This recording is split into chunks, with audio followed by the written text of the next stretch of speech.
un chiffre non nul. Les deux derniers zéros à demain, ils sont significatifs. Donc, résumé de la situation, x étoile, tous les chiffres sont significatifs sauf les deux premiers zéros. Le 0,0 non significatif. Tous les autres sont significatifs. Même les deux derniers zéros, d'accord? Bien. Maintenant, il y a un cas spécial, c'est comme une icône x entier. Si x est un entier, x étoile est un entier, mais fait sur la virgule, ça veut dire les zéros placés à droite peuvent être ou ne pas être significatifs. Donc, x étoile égale 3000.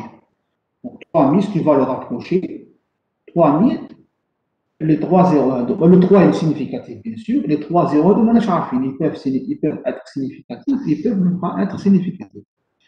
C'est le contexte qui indique si ces zéros sont significatifs ou non. Alors, exemple, un exemple ici, exemple. Monsieur, Oui. alors les zéros placés à Oui. gauche du premier différents de 0 ne sont pas significatifs. Oui, très bien. Donc, ce qui va venir, c'est avec les zéros téléoulaniers, c'est le changement d'échelle. Imaginez que tu as une quantité exprimée, par exemple, en mètres, ou là en centimètres, 5 centimètres, qui est exprimée en mètres, ça devient 0,05 0,05 mètres. Oui. C'est le changement d'échelle. Qui te l'échelle? C'est exprimé une quantité qui est exprimée en centimètres. En mètres. Par exemple, 5. Hein? 5 centimètres, c'est égal à combien? 0,05 5 mètres. centimètres égale 0,05 mètres.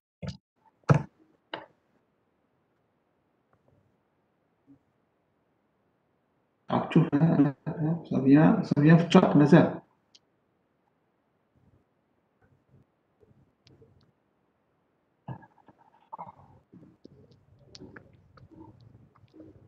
C'est bon. Allez, 5 cm, c'est 0,05 mètres. Alors, 5 cm fait un seul chiffre significatif. Allô? Oui, oui, monsieur. Alors, donc, si on fait un changement d'échelle, le nombre de chiffres significatifs doit rester le même. Donc, si tu as une quantité exprimée en centimètres, 5 cm, fait un seul chiffre significatif. Quand tu veux l'échelle, tu as 0,05 mètres. Le nombre de chiffres significatifs doit rester le même. Mais tu veux D'accord? Ah, d'accord. C'est ça. C'est dit, alors, pour 3000, donc les premiers zéros, c'est le changement d'échelle. Non significatif.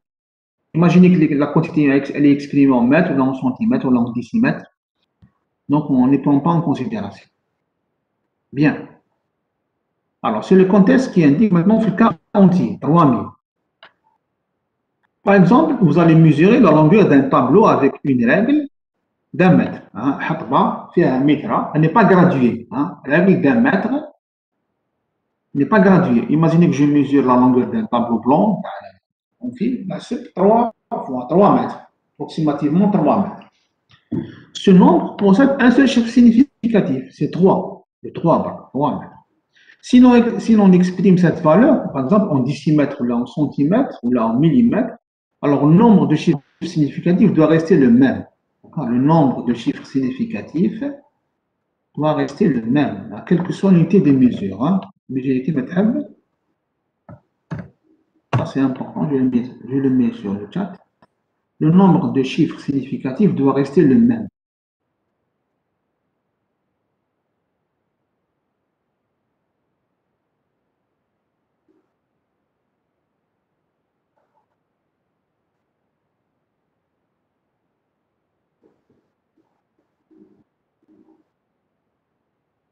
Le nombre de chiffres significatifs doit rester le même. Bien. Ainsi, les zéros des nombres x étoile égale 30 décimètres égale 300 cm égale 3000 mm ne sont pas significatifs. X étoile, exprimé en décimètres, en centimètres et en mètres, nombre significatif. Parce que Joe, ça provient d'un changement d'échelle. Donc, nombres significatifs ne sont pas significatifs. Attention, si la règle est graduée en centimètres, on va faire des petites graduations en centimètres, et la mesure nous donne 300 cm, alors les deux zéros sont significatifs. Donc, les zéros sont significatifs. Ça dépend de l'outil de mesure. L'outil de mesure, comme un gradué au centimètre, les deux zéros sont significatifs. Même quand un gradué en mètre, c'est significatif. Vous voyez la différence. Donc, il y a des iconos significatifs et des iconos.